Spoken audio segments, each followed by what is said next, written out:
betul. Karena tidak perlu tap, tidak perlu berhenti atau tidak perlu melambatkan kendaraan, Iya. jadi tentu melaju aja langsung. Anda tinggal masuk saja ke jalan tol.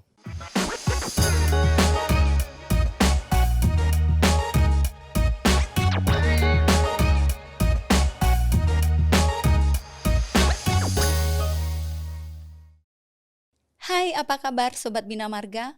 Selamat datang di program Bincang Jalan dan Jembatan, persembahan dari Direktorat Jenderal Bina Marga, Kementerian Pekerjaan Umum dan Perumahan Rakyat. Saya Martina Piranti akan menemani Sobat Bina Marga berbincang dengan narasumber kita kali ini. Di sini kita akan membahas berbagai hal tentang progres pembangunan infrastruktur jalan dan jembatan di Indonesia. Nah, episode kali ini kita masih akan membahas mengenai jalan tol, secara spesifik mengenai penerapan multilane free flow. Sudah hadir bersama saya Sekretaris Badan Pengatur Jalan Tol, yaitu Bapak Triyono Juno Asmono PhD yang lebih dikenal dengan panggilan Pak Yongki.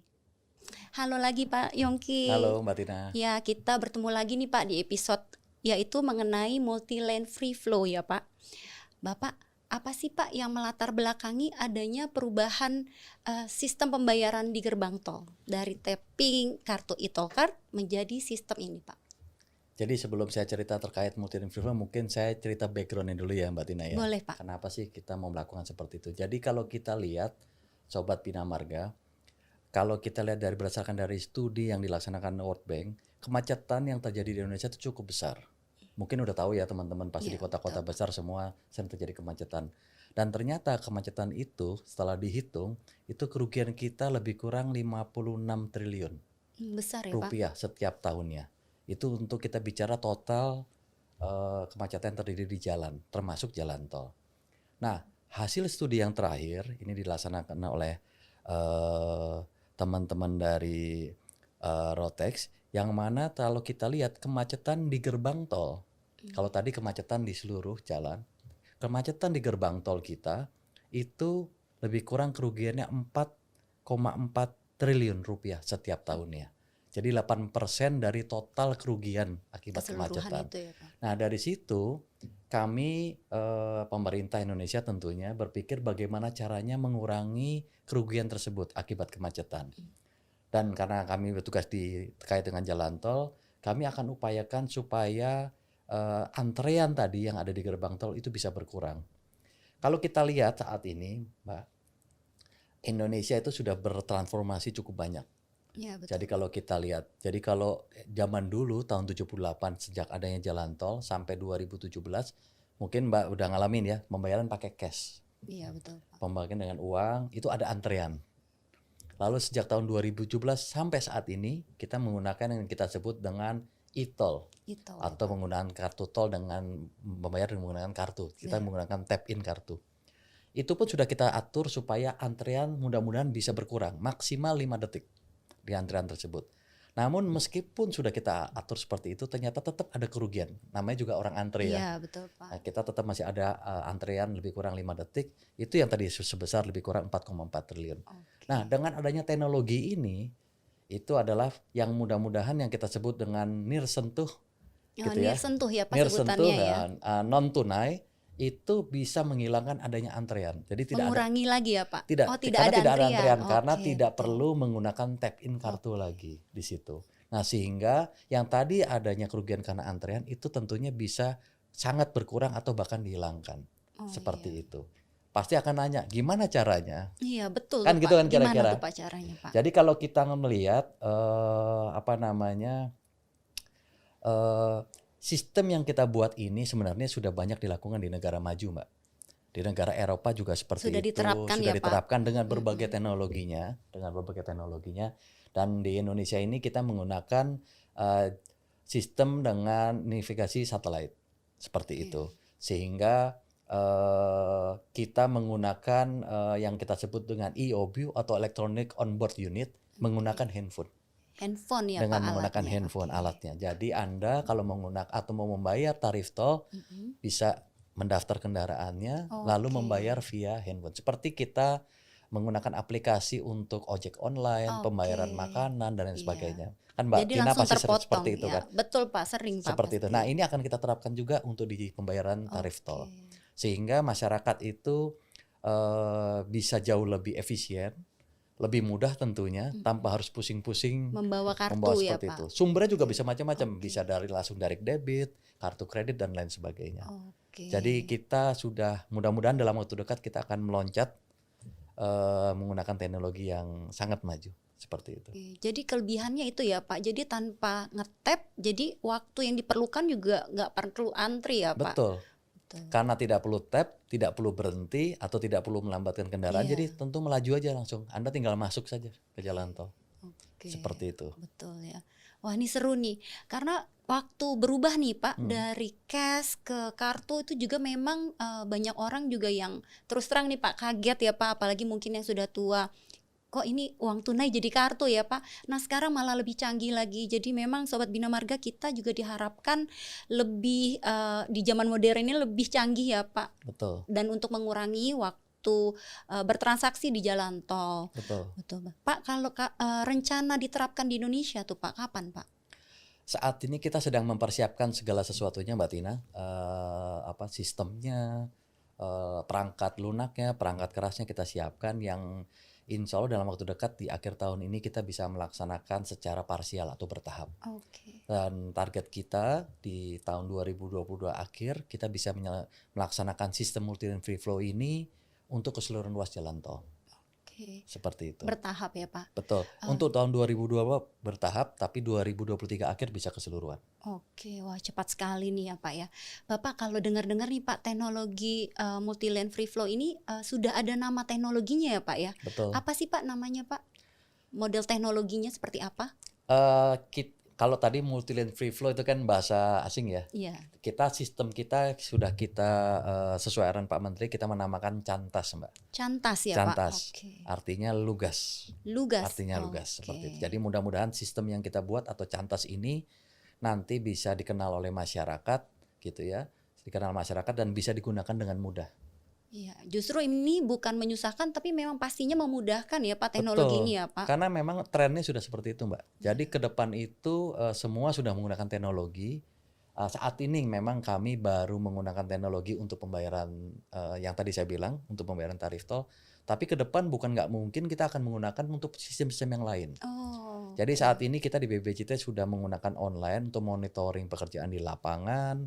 Lalu juga Mbak Tina bisa mendownload aplikasi kami. Di situ bisa ada terkonek dengan CCTV, lalu juga rest area dan sebagainya. Oh, Dan sudah terkoneksi semua ya Pak betul. ya. Dan nanti harapan kami ini PR lagi ke depan.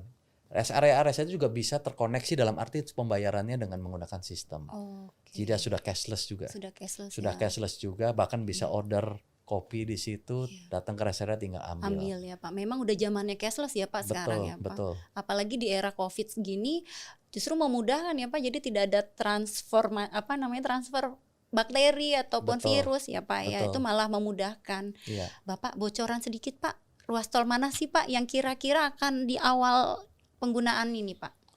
Ya, ini saat ini sedang kami kaji Mbak Tina. Ada beberapa ruas yang akan kami pilih dalam waktu dekat. Mungkin akan kami pilih di sekitar Jakarta dan satu Jakarta. yang di luar Jakarta. Tapi mudah-mudahan segera kami informasikan ke masyarakat ini Mbak Tina karena sistemnya sedang kami siapkan dan dalam waktu dekat akan kami informasikan sosialisasi yang masif terkait dengan penggunaan ini. Iya tentu. Jadi Sobat Bina Marga tenang aja, pastinya akan ada sosialisasi ya Pak ke seluruh lapisan masyarakat. Jadi nggak perlu khawatir, aduh nanti ini gimana, tenang aja.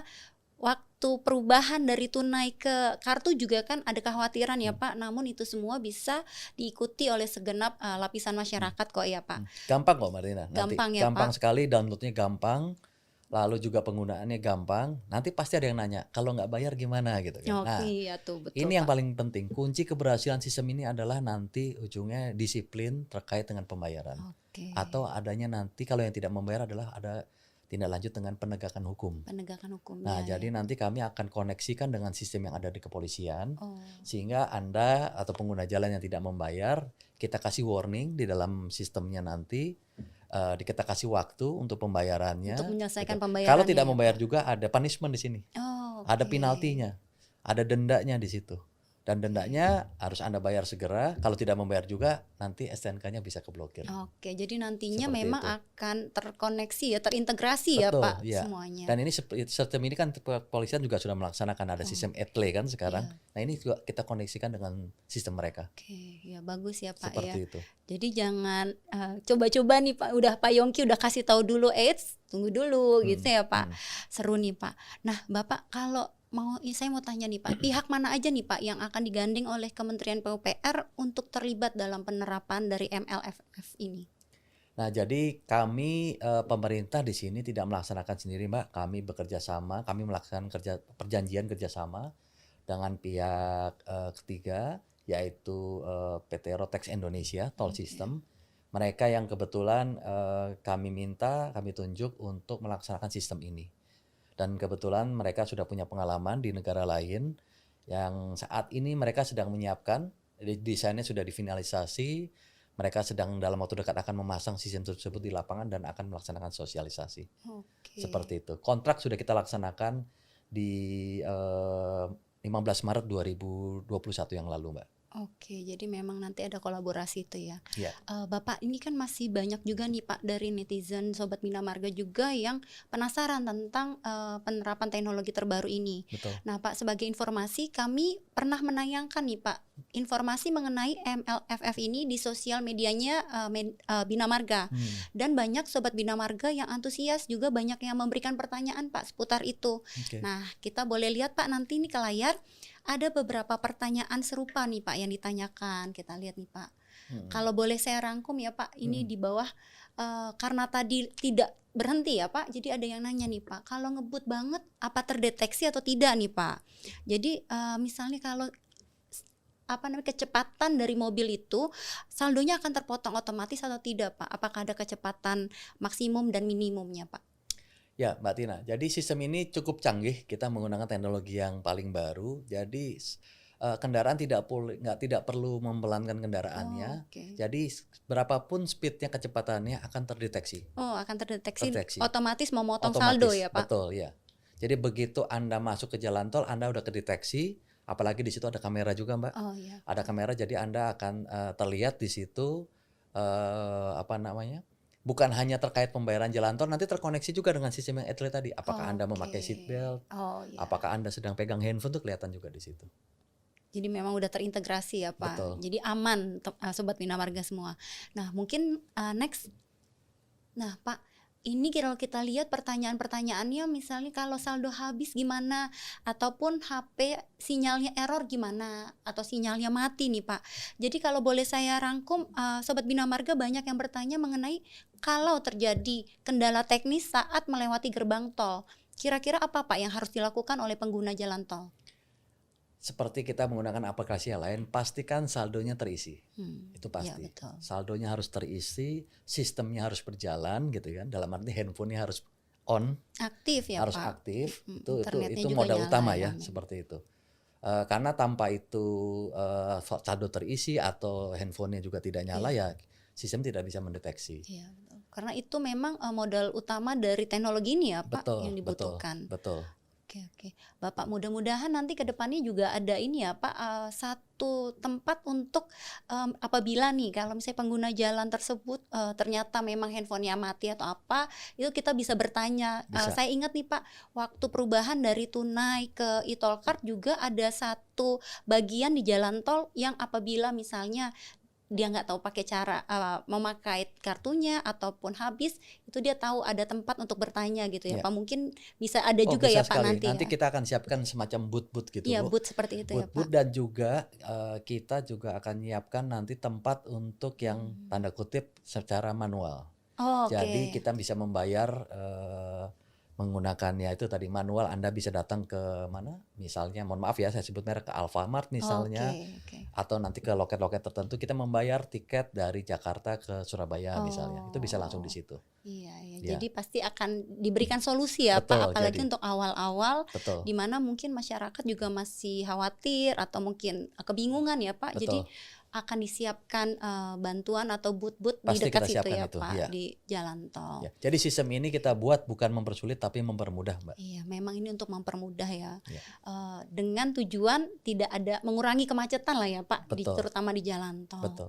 Baik, Pak, menarik sekali nih Pak perbincangan kita mengenai MLFF ini, dan sepertinya juga Sobat Bina Marga udah pada nggak sabar nih Pak untuk mencobanya gitu. Nah, Sobat Bina Marga, kita nggak hanya yang serius-serius nih Pak, kita mau Oke. ngobrol-ngobrol juga. Nah, kita punya foto-foto yang mau kita tayangkan di layar. Boleh kita lihat ya Sobat Bina Marga? Oke. Foto kapan nih? Ada Pak Yongki. Pak Yongki lagi di mana nih Pak? Lagi megang durian. Oh ya, ini di salah satu rest area nih, Mbak. Oh, ini rest area Pak? Kebetulan di salah satu rest area antara Semarang Solo di situ. Dan saya lihat kok banyak sekali durian. Jadi Banyak durian ya. Apa suka juga ya Pak ya? suka. Oh, suka juga. Ini lagi mantau maksudnya nih Pak di jalan tol itu atau kebetulan lewat? Lagi pengecekan, Oh, Mbak lagi Tina. pengecekan. Kita pengecekan kondisi jalan di sana sekaligus melihat fasilitas tadi SPM di rest area. Ya, pengecekan berkala berarti Betul, ya Pak ya. betul. Oke. Seru ya. Tapi yang dicek bukan durian nih ya, rest area. Ini sekalian aja ya Pak. Ya, sekalian aja. Oke, next. Nah, ada 2 foto nih Pak. Boleh Pak, yang sebelah kiri lagi bersama siapa sih Pak? Ini dengan Pak Budi Harimawan, Direktur Jalan Bebas Hambatan. Direktur Jalan Bebas Hambatan. Kami lagi ini di ruas kalau saya tidak salah dari Surabaya menuju Kediri. Oke, masih ingat ya Menuju Pak ke ya. sana. Kenapa kami menunjuk di situ? Ini penting juga nih sobat-sobat Bina Marga. Jadi saya tunjuk di sana karena sayang kameranya nggak kelihatan. Itu ada kamera etle. Oh, Jadi ada kamera yang dipasang oleh pihak kepolisian yang mendeteksi kecepatan kendaraan. Oh. Jadi pihak kepolisian bisa tahu Anda lebih dari 100 km per jam, 50 Untuk km mendeteksi di situ ya. Oke. Seperti itu. Dan yang di sebelah kanan itu lagi di depannya terowongan Cisundawu. Cisumdawu itu ya Iya, Pak ya. betul. Oke. Yang entar lagi beroperasi ya Pak ya. Betul. Sebentar lagi akan beroperasi. Betul. Oke, next. Coba kita lihat foto apa. Wah, ada cover majalah Pak. Saya penasaran nih Pak, kok cover majalah? Boleh cerita sedikit Pak? Mungkin flashback ada apa sih Pak dengan majalah-majalah? Ini majalahnya udah tutup semua nih kelihatannya. Kalau Oh saya iya, lihat bener. majalahnya udah tutup semua nih. Boleh Pak cerita Pak, apa dulu jangan-jangan Bapak nih model atau gimana nih Pak? Ini jadi malu nih. Ya, flashback dikit dong Pak. Jadi ini cerita dulu aja, Mbak. Jadi malu ya nih, apa namanya? Nggak apa-apa Pak. Kebetulan dulu saya diminta beberapa kali gitu ya sebagai ada cover boy kalau zaman dulu ya. Iya, cover Zaman boy. dulu ada Iya, cover betul, Pak. boy di majalah mode saya. Oh Di ada tuh Pak majalah majalahnya. mode, ya, di majalah mode dan juga beberapa kali terkait dengan iklan gitu ya, ada beberapa iklan di sana. Oh, Ya, banyak bukan hanya di majalah iklan tadi ya, iklan juga ya Pak. iklan. Waduh, Bapak nih masa mudanya, aduh, udah Itu terkenal. zaman SMA itu. Zaman dulu, SMA malah ya SMA. Pak. Oke. Wah, yang mana? Sobat Bina Marga bisa ditebak yang mana ya? Pak Yongki tuh ada Atalarik loh, Atalarik Syah. Oh, yang mana ya? Ya ini seangkatan semua ini. Oh, ini seangkatan semua ya. Oh, ada di atas ya Pak? Ya betul di atas. Oke, di atas Sobat Bina Marga. Langsung ada buktinya loh. Hmm. Oke. Ini udah lama loh nih. Udah Mbak. lama ya Pak? Tahun berapa sih Pak? Kalau saya nggak salah ya mungkin 87 ya. Tahun 87 ya Pak? Tahun 87. Oke. Ada yang Sobat Bina Marga kenal selain Saya kelas apa? 1 SMA ini. Satu SMA ya Pak? Ya. Waduh. Udah ini ya, terkenal SMA-nya. Oke, next. Kita lihat nih Pak, ada foto apa lagi? Oke Pak, ada buku Pak. Oh, apa nih? Ini buku Pak. Bapak mungkin hobinya apa, suka baca buku nggak sih Pak? Oh ya, saya senang baca buku. Suka ya Pak? Buku apa sih Pak yang Bapak senang baca tuh Pak? Macam-macam. Saya senang ya hobi apa ya? Ya terkait dengan hobi saya, terus juga baca majalah dan lain sebagainya. Saya senang baca. Kalau buku yang lagi Bapak baca sekarang ada nggak nih Pak? Yang lagi sekarang nggak baca buku ongoing sekarang. Oh bukan, maksudnya sekarang ini yang lagi ongoing ada nggak Pak? Atau baru selesai dibaca mungkin? Kemarin saya baca buku investasi, kebetulan di kantor ada investasi, terkait ya. dengan investasi apa namanya project financing, saya baru baca itu kebetulan. Oke, aduh bapaknya pas banget ya Pak, bukunya berat. Oke, next coba kita lihat ada foto apa lagi. Nah Pak, kita dan Sobat Bina Marga mau cari tahu nih Pak, Bapak tuh hobi dan kesukaannya apa sih Pak? Di sini ada 2 gambar, ada raket tenis ataupun raket badminton. Lebih suka mana Pak, tenis atau badminton? Saya itu olahraga karena diajak, jadi kalau bilang hobi ya karena ngikut ya. Tapi kalau dilihat dari gambar 2 ini saya pilih yang paling kiri. Badminton ya Pak. Oke. Sering ya Pak main nih Pak? Apa berkala? Ada ini jadwal Mudah-mudahan rutin? mulai sering ini diajak teman-teman, menarik juga Iya, biar olahraganya. olahraga ya Pak, dipaksa Betul. olahraga juga. Oke, coba kita lihat yang berikutnya, next. Nah Pak, ini banyak nih orang lihat katanya bisa dilihat dari pilihannya karakternya gimana. Bapak Oke. nih lebih suka ke pantai atau ke pegunungan Pak? Saya lebih suka ke pantai. Ke pantai, boleh tahu nggak Pak Nggak kenapa ada ya Pak? pantai yang di gunung, nggak ada ya. Kira-kira kenapa tuh Pak? Saya suka yang di pantai. Ya pertama seneng berenang di pinggir-pinggir pantai gitu kan. Terus juga cuacanya terang kalau lihat gambar ini ya. Jadi saya lebih senang di pantai. Mungkin lebih fresh ya menurut Bapak di sana Betul, ya. betul. Oke, coba kita lihat gambar berikutnya, next. Nah Pak, kalau untuk sehari-hari kan Bapak sibuk nih ya Pak. Bapak lebih biasanya konsumnya tuh jamu-jamuan atau jus buah sih Pak? Masalahnya saya nggak tahu beli jamu di mana, jadi saya pilih yang nomor 1 nih. Iya, lebih gampang dicari ya gampang Pak, ya, bisa betul. lebih fresh ya Pak. Oke, biasanya jus buah ya. Sukanya apa Pak biasanya? Saya sukanya semangka. Oke, jus semangka ya. Oke, coba kita lihat lagi berikutnya. Nah, ini Pak. Mungkin nih hobi kali ya, lebih suka main piano atau main gitar Pak? Saya kebetulan main piano Main piano ya Pak. Sudah dari kecil atau gimana tuh Pak? dari kecil. Hobi ya. dari kecil ya Pak. Hobi dari kecil, betul. Kalau boleh tahu nih Sobat Bina Marga, penasaran. Lagu apa yang paling sering dimainin itu Pak kalau main piano? Wah, lagunya lagu zaman dulu ya.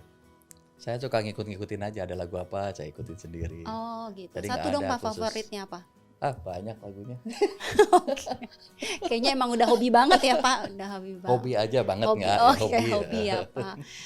Oke, Sobat Bina Marga, menarik sekali dan seru sekali nih kalau ngobrol-ngobrol sama Pak Yongki dari mulai pencapaian jalan tol, progres dan juga teknologi terbaru ya Pak yang tadi sudah kita banyak bahas, dan Sobat Bina Marga juga pastinya sudah nggak sabar untuk penerapan teknologi terbaru tersebut. Nah, terima kasih Pak Yongki atas Makasih, Mbak waktunya Tina. Ya. hadir di program Bincang Jalan dan Jembatan episode kali ini ya Pak. Nah, Sobat Bina Marga, banyak informasi menarik nih yang kita dapatkan. Saksikan episode selanjutnya yang akan menyuguhkan informasi seputar jalan dan jembatan yang tidak kalah serunya. Jangan lupa follow, like, share, dan komen media sosial Bina Marga di PUPR_Bina Marga. Saya Martina Piranti undur diri. Tetap semangat menyambung negeri.